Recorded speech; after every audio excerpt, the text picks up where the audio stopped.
Welcome to another episode of Alberta's Regiment, Stories of the South Alberta Light Horse. My name is Wes Krause, curator of the Regimental Museum for the South Alberta Light Horse. With me today is Captain Don Girling, Canadian Army Cadet Instructor.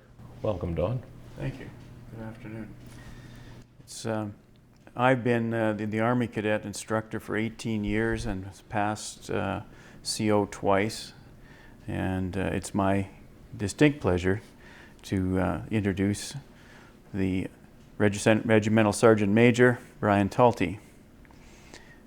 How's it going? Brian, looking at your bio, and of course I know you, I see that our history, unknown to us, would have crossed early in our lives, both growing up in Southwest Calgary, and your first regiment that you joined was the KOCR's King's Own Calgary Regiment, which is a reserve unit.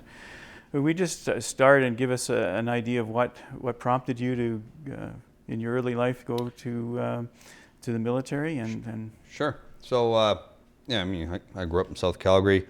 My grandmother, who was born in Calgary, most of my family's from Europe.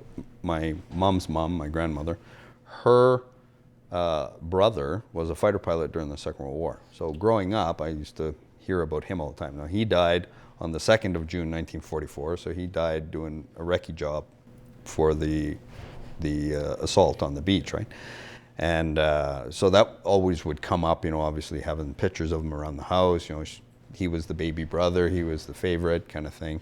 So being surrounded by that, as well as, I don't know, I just always knew that's what I wanted to do. So at the age of 10, I joined Navy League Cadets and went to HMCS Tecumseh on the hill there on 17th Avenue in Calgary. And I was with them until I was 13, and then I joined Air Cadets because I aged out of Navy League. And you had to make a choice then between Sea Cadets, which was 13, Air Cadets, 13, or Army Cadets, which was 13, right? So I went to Air Cadets, and that was at Mawada Armories in Calgary, and there were quite a few organizations used the armory then. And so I was 538 Buffalo Squadron in Calgary until I was 15 and a half. And then I'd had enough of that, and I wanted to join the militia, but I wasn't old enough. My birthday being on the 11th of November, I tried to join. On the 12th of November, I tried to join the militia because I was 16. And they wouldn't let me because I wouldn't be 17 before the end of the calendar year. So I went back on the 4th of January of 1980 when I was still 16, but I would be 17 at the end of that year. And I joined on the 4th of January. So I joined the King's Own Calgary Regiment then. And that was the beginning, I guess. And so how long did you stay with the KOCRs? So I was in the King's Own Calgary Regiment from 1980 until 1984. And what training did you take with them? And so I took my basic training and my trades training, went to Dundurn, Saskatchewan as an Army camp. And I did that there. I took my basic para with them. Well, I was in the unit when I went to Edmonton to take the basic para course. The Cougar was the vehicle that was brand new at the time.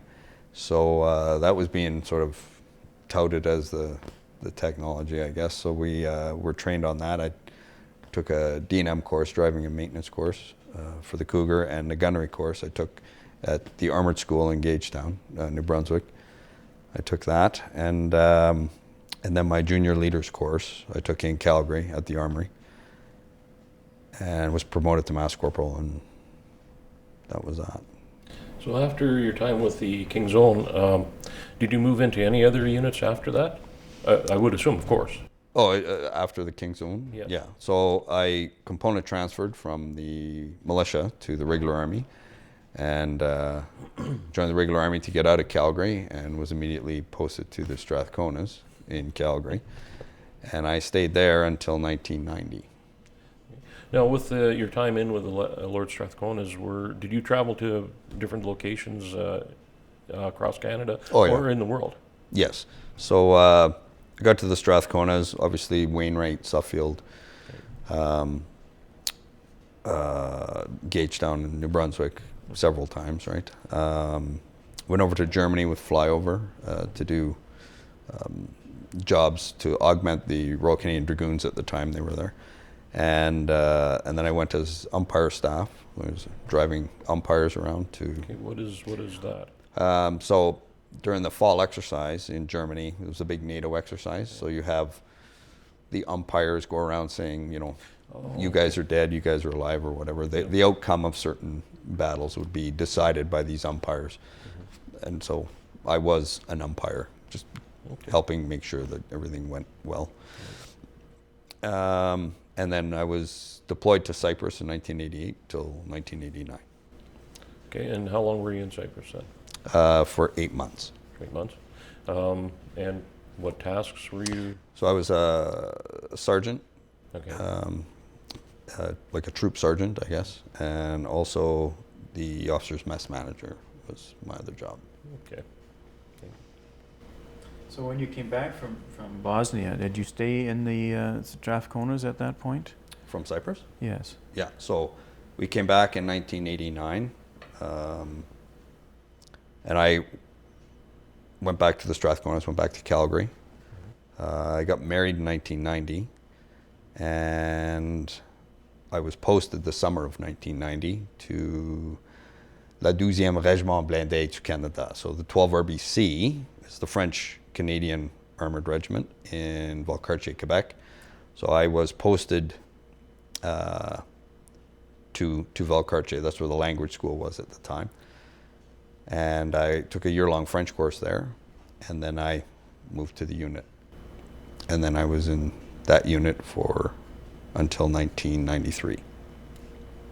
So that was a posting as opposed to a choice, I take it then.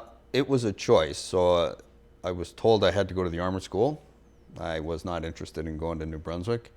And I wanted a challenge because everybody goes to the school. To me, it seemed pretty boring. I can teach. Obviously, I can teach gunnery. I was a master gunner, or an advanced gunner at the time. But being in the school didn't interest me at all. I wanted to do something, and I wanted to be in regimental life is what I was meant for, I think. So I asked if there was other options than going to the school, and they told me in the Armour Corps in those days they used to do it correctly, where they had 3 sergeants from the 12 RBC come out and took English, and there were 4 armoured regiments at the time. So there was the Strathconas, the 8th Canadian Hussars, the Royal Canadian Dragoons, and then the 12 RBC. So each English regiment lost 1 sergeant, and the French regiment lost 3, all in the language school, and then they changed jobs. So they just changed postings. So the French guys went to the English regiments, and the English guys stayed in the RBC. And you stayed for a certain period of time, and then you went back to your home unit if you wanted, or depending if you really liked it, then you could stay. And the aim of that for the Armour Corps was that all your NCOs would be bilingual. So they could teach in the school, or they were interchangeable. So we had a core mentality where if we needed to augment a tank regiment somewhere in the world, then we could do it with any regiment, and that would be okay, whether they were French or English. The NCOs and officers could all speak whatever language it was, and only the troops would be unilingual if you wanted, right? And to me, it was a brilliant idea, but we just got cheap over time, and that's what happened to that program. But anyway, I loved living there. It was a great opportunity, and it was a lot of fun.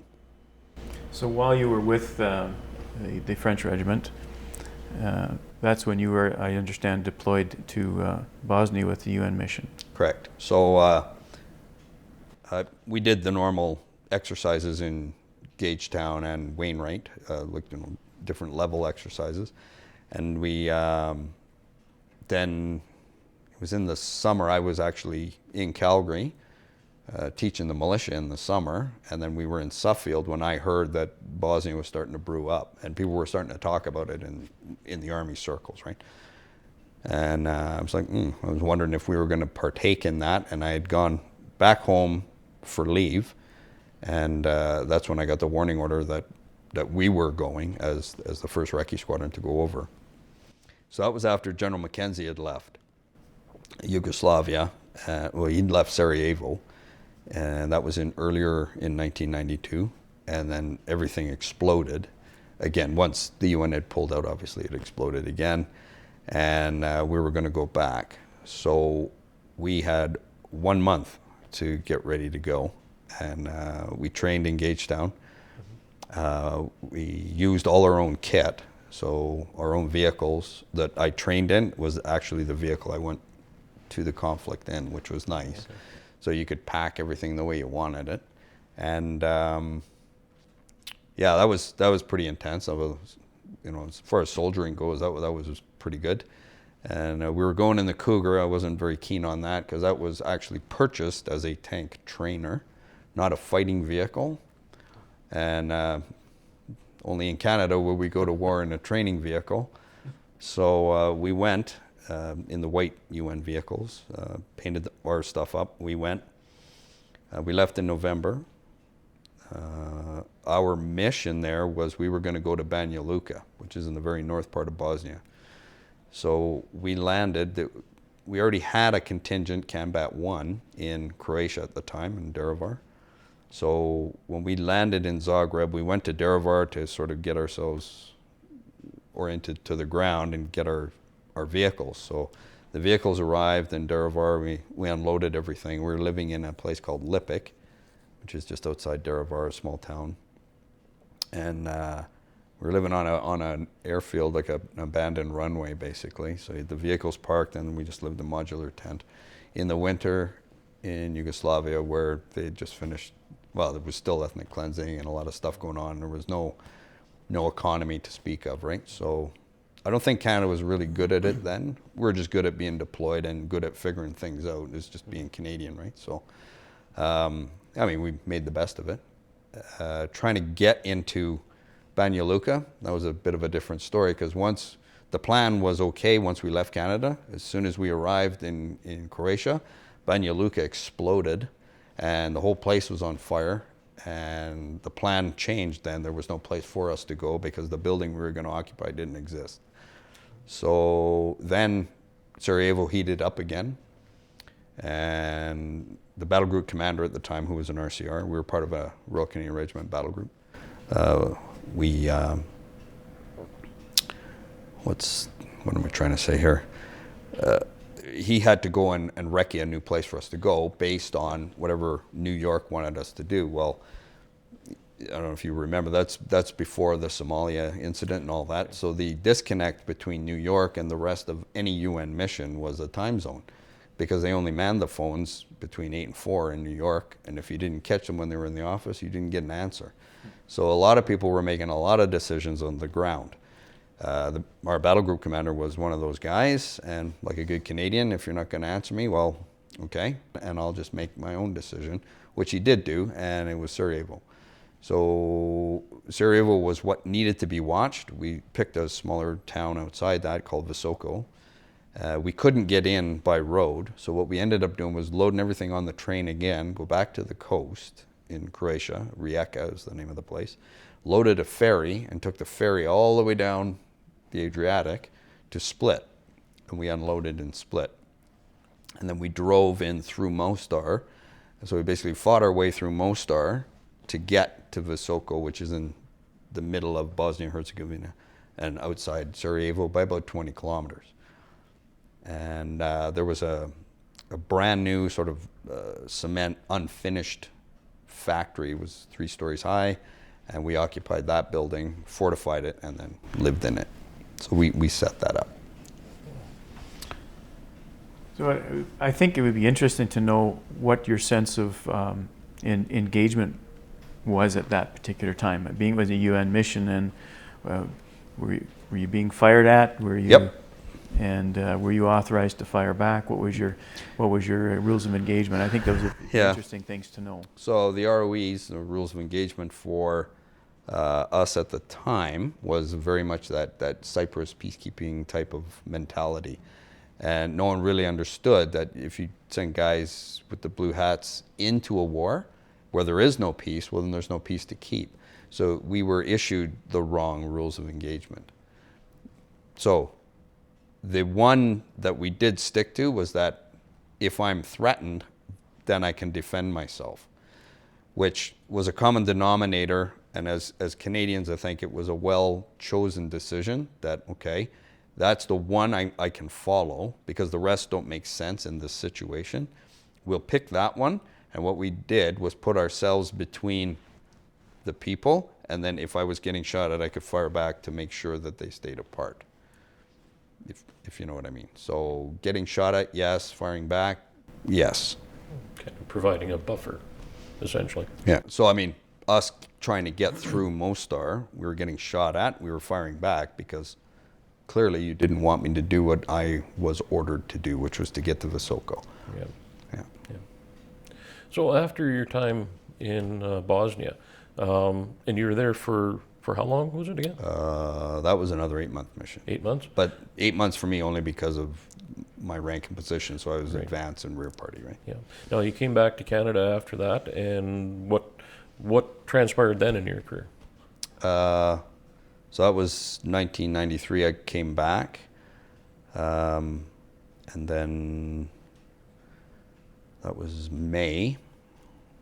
I left Quebec in July, and I was posted to Wainwright in Alberta again. So I went back to the Strathconas, posted to Wainwright, to the PPCLI Battle School as a.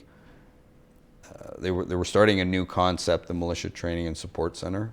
So they were going to pool all the vehicles in Wainwright, and then all the militia units would come through it to achieve different battle task standards. And that wasn't just armored units, that was everybody, right? So there were armored guys, infantry guys, and we created a pool of NCOs and officers there to coordinate the training for the militia in Wainwright, to use the training area and the vehicles that, you know, they'd had 1s and 2s all over the place.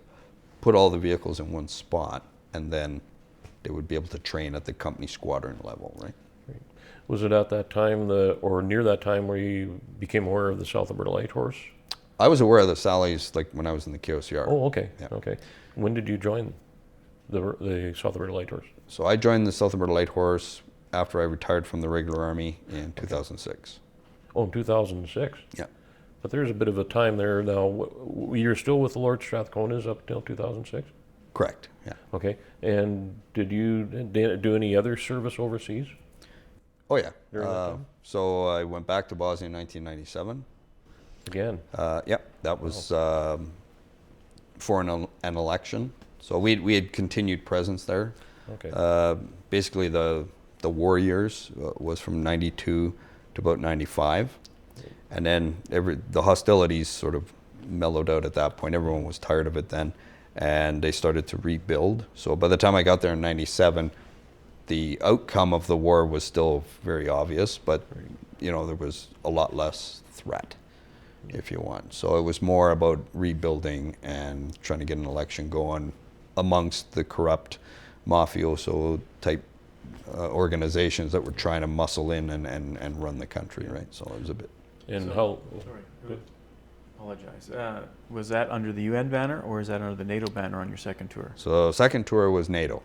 So that was S4. So it went from the UN, and then it was I4 in the beginning, which was the implementation force, and then S4, which was the stabilization force.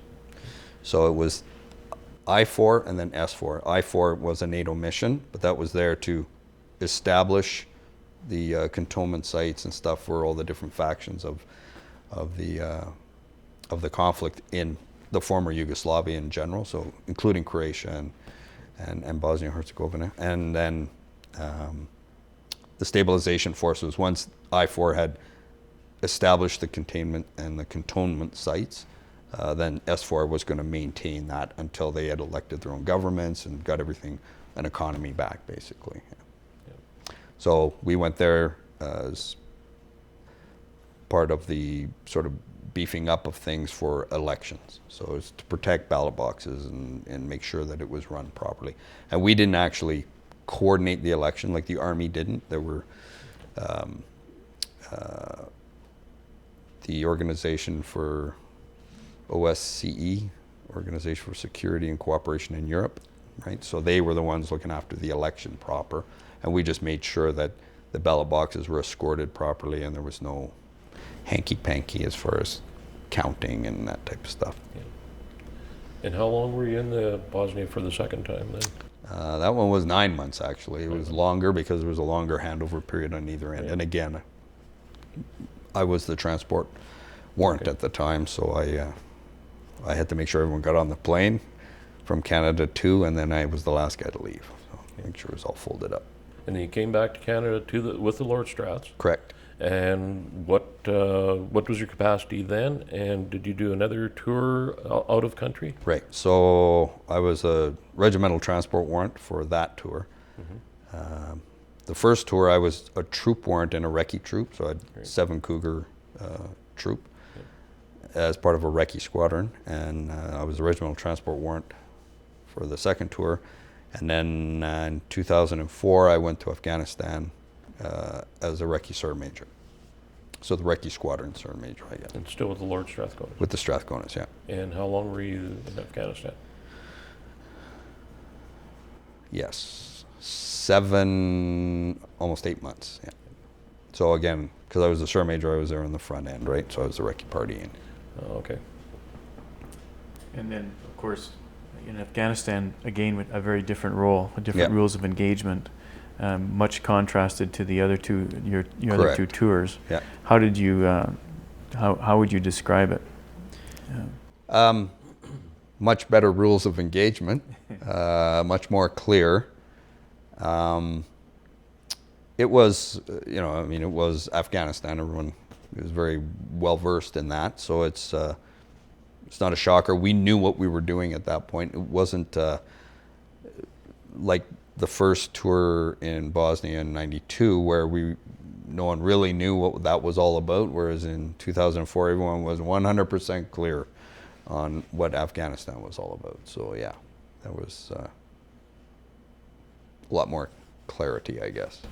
And so how did you find your experiences over there? Is there anything that sticks out as something that happened that would kind of give us a sense of the environment that you were under? I mean, I had 2 conflict tours, I guess, and the first one, the one in Bosnia, there was a lot more firing, a lot more mortar, a lot more conventional type army stuff going on, if you want. A lot small arms fire, medium and heavy machine gun fire, mortar fire, and artillery. That was a lot of that. There was no air threat to talk of, I guess, in Bosnia. Neither in Afghanistan. We owned the air. When I was there, we were the recce squadron for a multinational brigade. So the brigade commander was a German, and he was part of the Franco-German brigade in Europe anyway. So it was made up of the Germans, the French, the Canadians. There were a smattering of other countries, Norway, Turkey, Italy, Portugal, Spain, sort of a hodgepodge of everyone. And it was a multinational brigade working out of Kabul. But because we were the recce squadron, most countries contribute infantry to do infantry things, I guess. So because we were so mobile, we spent very little time in the city, and most of our time was spent out in the country between Kabul and Kandahar, or up north towards Mazar-i Sharif, and obviously in the Hindu Kush, where it's super cold and uncomfortable. So yeah, that's what we did. So going back to your the Cougar life, at this point in time, you were deployed with different vehicles. Correct, yeah. So what were you using in Afghanistan? The Coyote. So it's a reconnaissance surveillance vehicle. So there's a surveillance suite in the back. And as the sergeant major, I was in the LAV. So it was a first generation LAV. So I could carry the wounded and that type of stuff. How would you contrast the two vehicles? The Coyote and the LAV? Well, I mean, Or the Cougar? I guess those together, because they're similar pattern. Cougar was a piece of junk. if that's what we're looking for, yeah. The Cougar was a trainer. It was designed to be a trainer. So what Canada had done in years gone by was we had the Centurion tank. It was phased out, obviously, an old tank, and we bought newer tanks in the late 70s, early 80s from Germany, the awesome tanks, but we didn't buy as many to replace 1-for-1 of the Centurion because we got cheap. So we only bought enough for our commitment in Europe, in Germany, and then we had C Squadron in Gagetown at the Armoured School to train with. But we didn't have any other tanks. So what was going to replace the tank was a tank trainer, which was much cheaper and easier to maintain, and it had wheels instead of track. But clearly, when we bought it, we were never going to do anything dangerous in that vehicle. And then when we ended up going to Bosnia the first time in the Cougar, well, the Cougar stayed. Yep. But I mean, you know, there were bullet holes all over them. They were Swiss cheese. I mean, they're not really armored, right? They're just a metal box. But the turret came off a British armored vehicle, but it was an aluminum alloy turret, so it's ridiculous, yeah. So the Coyote was actually designed to be an armored fighting vehicle, an AFV, and it came with a surveillance suite in the back, you know, some mast and some remote. It was a good surveillance vehicle, and we used it quite a lot. We owned the evening, we owned the night, which disrupted the Taliban a lot. So they didn't like that, which made me happy. It was armed as well. Like the Cougar had a 76 millimeter gun on it. So, I mean, it had a real gun, but it was a slow muzzle velocity, you know. A short barrel. Yeah, short barrel. I mean, you could shoot with it, and it was good in Bosnia in certain situations, like the built-up areas, like the city of Sarajevo, for instance. It has a short barrel, and getting through the streets and doing what we had to do, it worked. The Coyote has a 25 millimeter chain gun and much longer barrel, but more lethal and far more accurate, and higher muzzle velocity, so it's a little more comforting than the Cougar. So after your time in Afghanistan, you returned, of course, back to Canada. Correct. You're still with the Lord Strathdonas for how much longer? So I came home in 2005, and I retired in the summer of 2006. Okay. And and was it right away that you found out or joined the South Alberta Light Horse? So when I retired from the regular army, you can get out, or you can join the supplementary reserve, or you can join a militia unit. So I knew I was retiring in Medicine Hat. I knew the Sallies were here, so I asked them for a position number. They gave it to me, and I just slid right across. So before you left the Strathconas to retire, were you based in Suffield? I was, yes. And so what was your role there? I was posted to Suffield in 2002, the summer of 2002, as the operations warrant for the base in Suffield. And I was there for a year and a half before I went back to the Strathconas as the Sergeant Major of Recce Squadron. So after that, then it was that you wanted to stay connected, and so Correct. you transferred to the South Alberta Light Horse then as part of your transition to retirement. Correct. So when I left out of season because I left to go to go back to the regiment, to go to Afghanistan. So my family was here. We moved from Edmonton to Medicine Hat. I could not see moving my family back to Edmonton after living in Medicine Hat.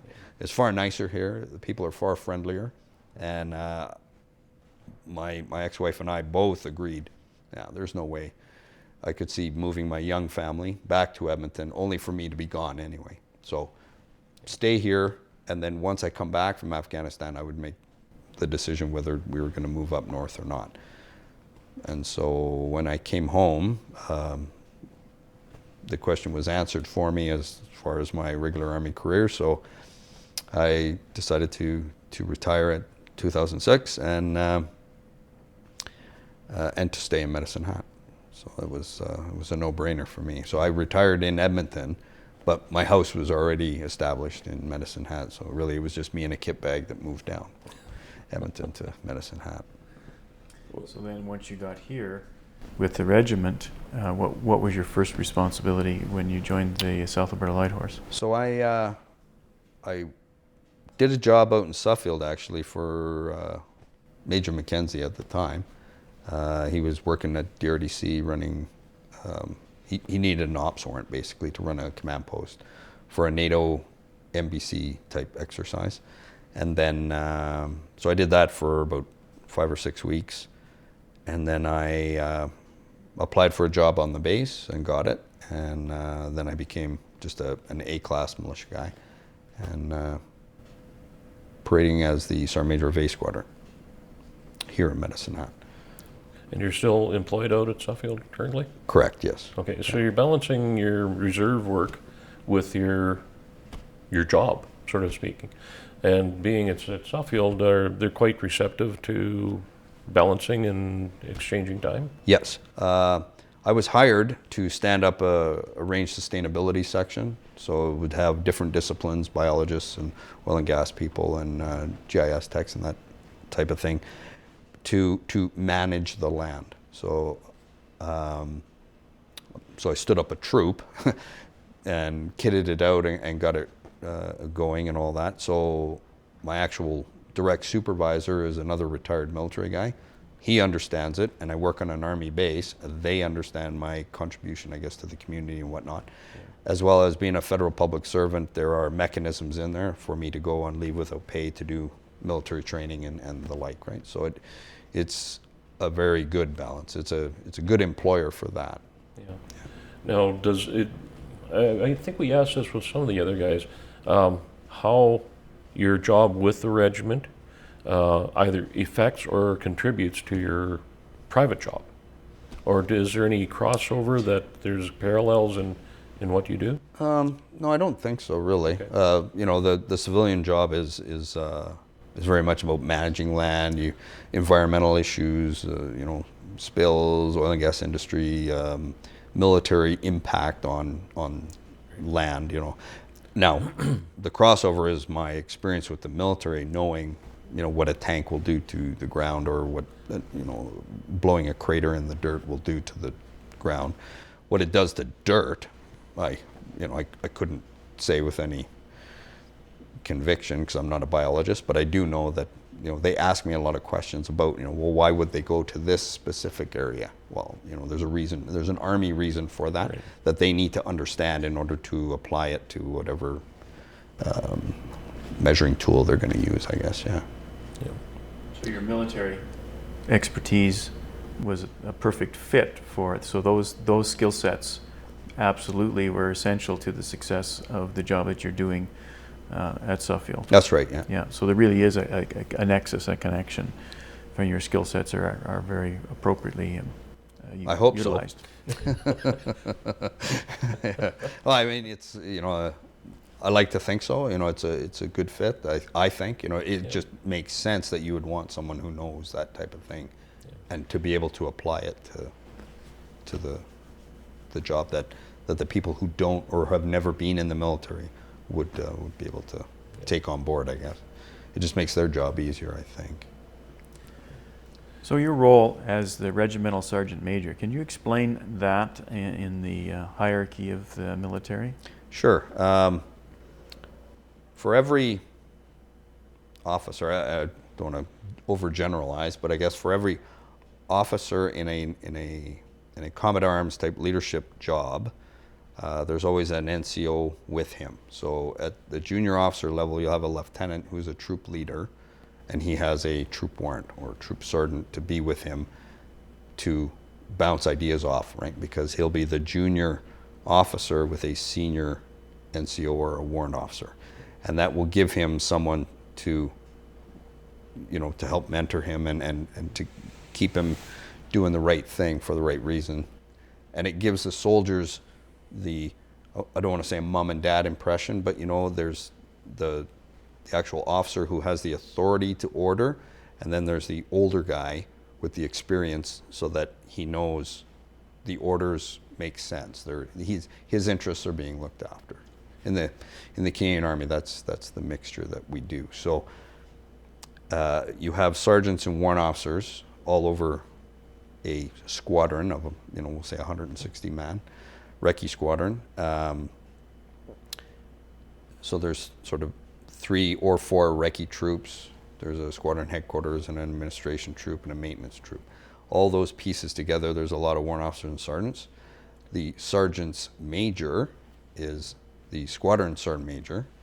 So he would be the senior NCO or warrant officer in the squadron, advising the squadron commander on morale and discipline issues for that many men. So the regimental sergeant major is the sergeant major of the sergeant majors. So he'll have each squadron sergeant major reporting to the one regimental sergeant major, who then advises the commanding officer of the regiment on all the morale and discipline issues that those sergeant majors bring. So he's the senior nasty guy. So the rank insignia on your tunic represents what rank? So this is a chief warrant officer rank. That's a rank in the Canadian Forces. So that's the top of the NCO food chain, if you want. And the position of regimental sergeant major is a position. So it's not a rank, but a position. And the requirement for that would be that you have to be at the level of a chief warrant officer to Correct. be raised to the position or the appointment of the regimental sergeant major. Correct. Now, in that role, and we didn't talk about this, but the South Alberta Light Horse has 2 squadrons. Correct. The RSM is in charge of both squadrons. Is that correct? Right. So the regiment is in 2 locations. There are 2 squadrons in the South Alberta Light Horse. A squadron in Medicine Hat, B squadron in Edmonton, and regimental headquarters, or RHQ, is in both locations. Currently, the commanding officer is in Edmonton, and I'm here. Sometimes both positions are in Edmonton, or both were in Medicine Hat, and it can be the same. But generally, RHQ is split in both, so that you have some RHQ elements to touch with the squadrons in both locations. But in today's virtual type society, I mean, email and teleconferencing, it's not easy. 600 kilometers, although on email is instantaneous, it's still a real pain in the ass to be that far apart. It costs money for me to go up there. It costs money for the CO to come here. But the need is there, and it is paramount that the traveling does happen, right? So we try to train in 2 locations is complicated. Wainwright is central. Suffield, we can come down for that training here. So we're back and forth, not every weekend, obviously. We have to pick and choose our battles, and it does work. It's a pan-Alberta regiment, and that's what we're all about, really. So, I mean, we need both pieces for it to function. I've understood too that as the RSM, you coordinate a lot of that, what you just talked about, to arrange time frames, to arrange schedules and stuff like that. And I've actually seen you do a lot of that, and I find it kind of amazing trying to coordinate everything. Yeah, it's we have regimental planning conferences. We've established that in a type of battle rhythm where, Christmas dinners and exercises throughout this. So the ops training calendar, to me, is paramount. That is the one thing it's not my responsibility to make sure it happens, but I'm the one who asks the questions. So if anything, it makes people nervous when I'm asking those questions. If there is no answer, there will be one shortly. Yeah. Well, that's one thing I actually mentioned to Dawn, that I'm nervous about this interview more than any of the other guys, because and I don't know why, but the RSM has that elevated level that's not quite the CO, but is the man to go to, and you want something done.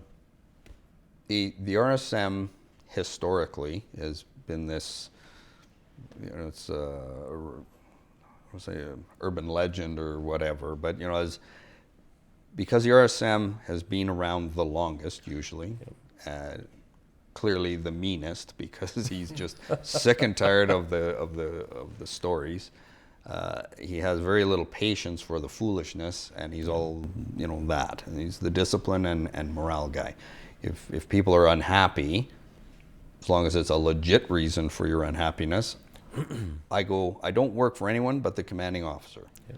And that's the fear factor. If I'm unhappy with what's going on, I will tell the commanding officer, period. Yeah. And I can tell him anything. He expects me to tell him everything, and I don't hide anything from him. He needs to know because he needs to make the decision. Yeah. I have no actual authority, Right. but you'd be foolish to cross me for sure. Yeah. Significant influence. Yeah. So what does the future hold for Brian Talty in the regiment? I've been the RSM now for 5 years. I think it's time for me to go. It's too long. Okay. Normally that tour is 2 to 3 years in that position, but it is a militia unit, and Right. people have jobs, especially in Alberta. It's very hard because we were the have province. People to stay in the unit is hard. So people who actually do love it, obviously they are very, very much the company people. And then the ones who do go away regret leaving. So because they do love it, but I mean, the need to progress in your personal careers, is obviously paramount to your family and the rest of it. So there are mechanisms in the militia where, okay, you can go for a while and then you'll come back. And that's what's happened. So my replacement is now back from Fort McMurray, and he's going to take my place in September. And where are you going to go? The plan right now is I will move to be the Brigade Sergeant Major, 41 Brigade. Well, congratulations. Your experiences overseas, did that spark an interest in you to embark on some personal travel in Europe? Actually, that started long before I went overseas. My father's from Ireland, so going to Europe was easy for me.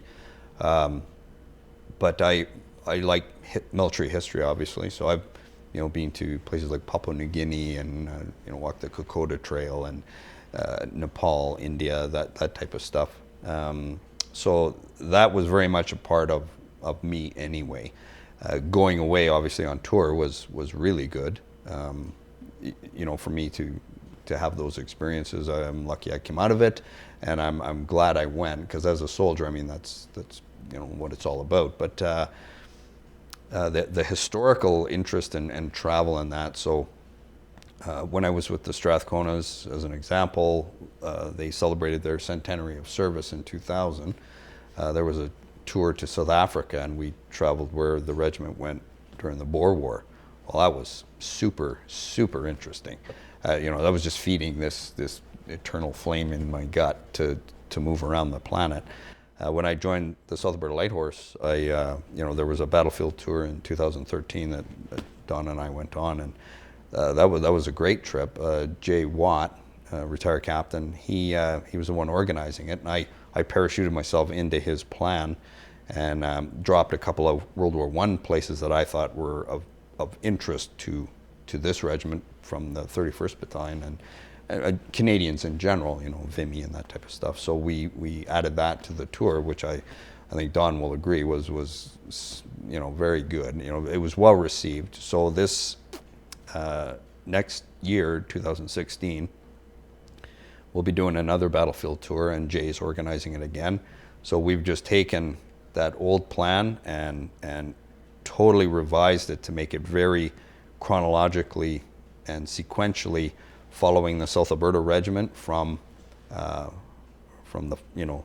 France and the Falaise Gap, and then switch over to World War I, because after the Falaise Gap, the South Alberta Regiment was not depleted, but very, very low on soldiers and tanks after that action. So it took them quite a while to reconstitute and get ready to go. So it's a perfect opportunity for us to fit the World War I part, where you visit the Somme area, that area in there, Courcelette, all the battle honors from our regiment in the Somme and Alberta area, up in Arras, the Canal du Nord, Vimy after that, obviously, and then into Belgium.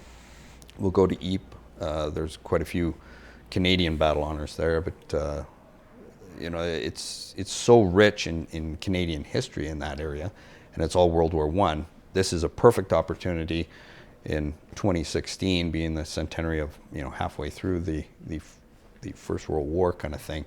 There's very many things that are in the paper now that people are very aware of, and I need to educate the younger fellas in the unit that this is your history, not just as a Canadian, but as a member of this regiment. And then we'll switch back to when the regiment was back on the pointy end as the South Alberta Regiment, through the Scheldt and Bergen-op-Zoom, and then towards the Hochwald, where then once we'd hit the Hochwald, the war was over for us, basically, right? And that's where we'll end off. So to me, you know, going on the recce, I've made 3 trips now to Europe just to do that, and I'll be going again in this early summer, just to finalize the arranging of that, so that our scheduled events and visits and the tour will be, you know, 100 times better than the last one, and the last one was great. So I'm sure it'll be a really good time. I understand you were just recently, I think it was this year, overseas for, was it the Juno Beach? Your son was... My son jumped into Normandy, Ranville, so they were looking for volunteers. My son's in the regular army now. Okay. Put his name in and was selected, and that was a good go for sure. And of course, I had to go and watch him. It was a good excuse to go, right? Yeah. Well, and that's great to hear that your son's being involved now in the military, and he's regular force, as you're saying. Correct. Yeah. Yeah. And then just in February this year, the commanding officer and I went to the UK because we were invited by the Colonel-in-Chief, the Countess of Wessex. She invited us over to attend a royal reception, which was it's pretty high on the cool scale for sure. So that was a really good adventure anyway for the CO and I. That was good. Well, it sounds like you've had quite a number of milestones in your career, not only with the regular force, but now with the South Alberta Light Horse as well, too. And it's amazing when I read the bio, and you're a young guy comparatively, that you've done a lot of stuff and been to a lot of places.